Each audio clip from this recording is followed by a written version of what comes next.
Consider a ball of mass 4.0 kilograms projected vertically upwards with a speed of 20 meters per second in the absence of air. As the ball rises, it slows down and eventually the ball comes momentarily to rest. At this instant, it has reached a maximum height above its point of projection. The point of projection is simply the location where the ball is projected.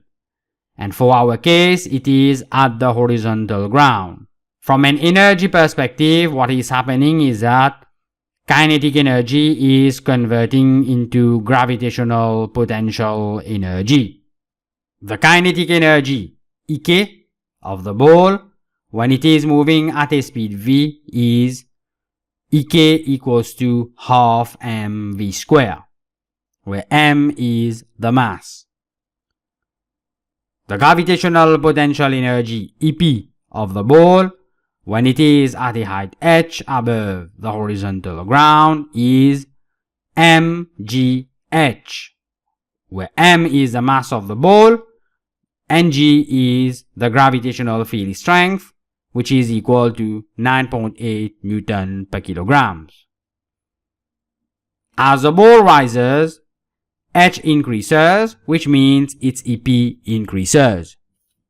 But in order for the gravitational potential energy Ep to increase, the kinetic energy Ek has to decrease in order to supply the increase in gravitational potential energy. Hence, the speed v decreases as the kinetic energy Ek is related to the speed. A nice way of saying this is we are trading speed for height. Now let us apply the conservation of energy, which is written as follows. Delta Ek loss equals to delta Ep, where delta Ek loss is a loss in kinetic energy and delta Ep is a gain in gravitational potential energy. This equation can be further written as Eki minus Ekf equals to Epf minus Epi, where Eki is initial kinetic energy, Ekf is the final kinetic energy, Epf is the final gravitational potential energy, and Epi is the initial gravitational potential energy. So let us calculate the initial kinetic energy of the ball, Eki, which is equal to half mu square, where u is the initial speed of the ball equals to 20 meters per second. With m equals to 4.0 kilograms, we have half times 4.0 times 20 to the square, and this is in joule, giving us 800 joule.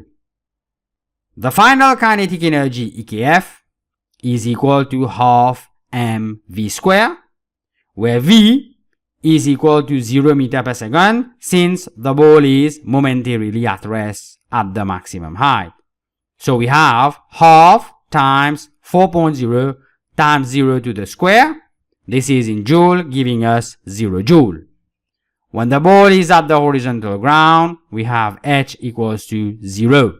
Therefore, the initial gravitational potential energy, Epi, of the ball is equal to 4.0 times 9.8 times 0 joule, giving us 0 joule.